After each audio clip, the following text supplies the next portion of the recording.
મારું નામ નીતિન પરવાલિયા છે. હું અંધજન મંડળના મેન્ટલ હાઇજીન ક્લિનિકમાં છેલ્લા 17 વર્ષથી કામ કરું છું.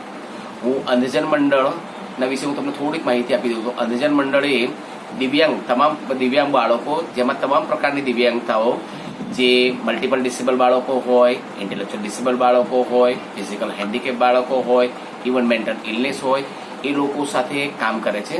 અને અંધજન મંડળ તેમના શૈક્ષણિક, આર્થિક, સામાજિક અને સમાજની અંદર રિહેબિલિટેશન થાય એના માટે છેલ્લા 1954 થી કાર્યરત છે. મેન્ટલ હાઇજીન ક્લિનિકની અંદર 6 વર્ષથી માંડીને અમારી પાસે અત્યારે હાલમાં 35 વર્ષ સુધીના વિદ્યાર્થીઓ અને તાલીમાર્થીઓ તાલીમ લઈ રહ્યા છે. અમે સવારના અમારે જેમ નોર્મલ સ્કૂલમાં બાળકો હોય છે કે સામાન્ય અભ્યાસક્રમ ભણે છે, એમ અમારા અહીંયા ફોર્મલ એજ્યુકેશન કહીએ છીએ, એ છોકરાઓ હોય છે. તો 6 થી 12 વર્ષના જે છોકરાઓ છે એને અમે અમારી ભાષામાં જુનિયર ગ્રુપ કહીએ છીએ. જુનિયર ગ્રુપમાં અમારું મેઇન ફોકસ એ હોય છે કે બાળકો ઇન્ડિપેન્ડન્ટ થાય અને એડીએલ અંદર જેટલા બાળકો, એડીએલ અંદર આપણે ઘણી ઇટિંગ છે, બ્રશિંગ છે, બાથિંગ છે, ટોયલેટિંગ છે અને ડ્રેસિંગ છે. તો આટલી જે એક્ટિવિટી છે એની અંદર જો વિદ્યાર્થીઓ પહેલેથી તૈયાર થશે અને ઇન્ડિપેન્ડન્ટ થશે તો પેરેન્ટ્સથી માંડીને એમના ઘરના પર ઓછામાં ઓછા એ નિર્ભર રહેશે. અમારા સેન્ટરનો મેઇન ગોલ એ જ છે કે બાળકો પોતાની રીતે સ્વનિર્ભર થાય અને ઘર હોય કે કુટુંબ હોય એના પર ઓછામાં ઓછા નિર્ભર રહે.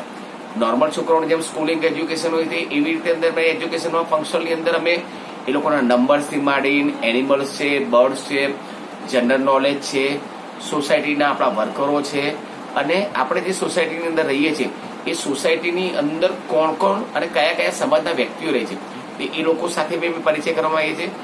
બાળકોને અમે જે નાના બાળકો છે, જે મેં આપને કહ્યું એ પ્રમાણે જે જુનિયર ગ્રુપના બાળકો છે એ લોકોને અમે મની આઈડેન્ટિફિકેશનથી માંડીને સોસાયટીની અંદર આપણે જતા હોઈએ છીએ, કોઈ તહેવાર હોય કે પ્રસંગ હોય તો મોલમાં જતા હોઈએ છીએ, દુકાને જતા હોઈએ છીએ, અમૂલ પાર્લર પર જતા હોઈએ છીએ, તો ત્યાં સ્ટુડન્ટોને અમે લોકો લઈ જઈએ છીએ.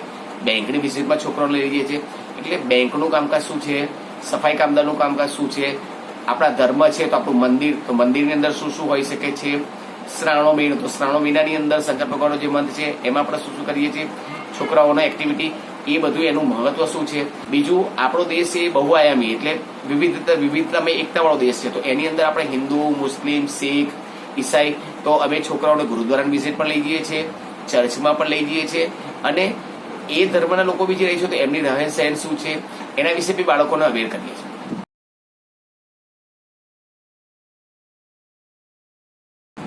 સેમ અમે જે છોકરાઓ ભણતા હોય છે પણ એની સાથે છોકરાઓ મારી પાસે આવતા તો એ લોકોને એપિલેપ્સીની તકલીફ હોય છે, છોકરાઓ મેન્ટલ સ્ટ્રેસમાંથી, છોકરાઓ અને પેરેન્ટ્સ જે પસાર થઈ રહ્યા છે તો એના માટે અમારે અહીંયા સાયક્રાટ્રિસ્ટથી માંડીને સાયકોલોજીસ્ટ, જે છોકરાઓને હાલન ચલનની તકલીફ છે એના માટે physiotherapist, occupational therapist, massage therapist અને જે છોકરાઓને એડિશનલ એક્ટિવિટી અમારે કરે છે, ધારો કે રિક્રિએશનલ એક્ટિવિટી કરે છે, રિક્રિએશનલ એક્ટિવિટીની અંદર અમારા છોકરાઓ સ્વિમિંગની અંદર ભાગ લે છે, અમારા છોકરાઓ સ્કેટિંગની અંદર ભાગ લે છે, મ્યુઝિક ટ્રેનિંગ લે છે. તો મ્યુઝિક ટ્રેનિંગના બધી ટ્રેનિંગ આવે છે એના અમે વીકમાં દિવસો ડિવાઈડ કરેલા છે. ધારો કે દર ગુરુવારે અમારે છોકરાઓનો ડાન્સનો પ્રોગ્રામ હોય તો દર ગુરુવારે છોકરાઓનો ડાન્સની પ્રેક્ટિસ હોય, શનિવારે 1 કલાક છોકરાઓનું સ્કેટિંગનું હોય તો છોકરાઓ સ્કેટિંગની ટ્રેનિંગમાં જાય છે. આમ ઓવરઓલ તમને જે વાત કરીએ તો બાળકોના ઓવરઓલ ગ્રોથ માટે જે જરૂરી છે અને જે સૌથી પહેલી નીડની વસ્તુ છે એના પર અમે લોકો ફોકસ આપીને કામ કરીએ છીએ.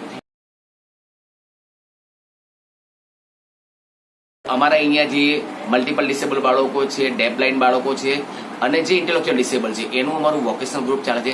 વોકેશનલ ગ્રુપની અંદર સિઝન પ્રમાણે, ધારો કે અત્યારે સિઝન ચાલે છે રક્ષાબંધનની, રાખડીની, તો રક્ષાબંધનની અંદર છોકરાઓ રાખડી બનાવે છે, દિવાળીની અંદર દીવા બનાવે છે, એન્વલપ બનાવે છે, તોરણ બનાવે છે, લટકણ બનાવે છે, બ્રેસલેટ બનાવે છે અને ઉનાળાની સિઝનની અંદર છોકરાઓ છાશ છે, લસ્સી છે એ પણ અહીંયા બનાવે છે.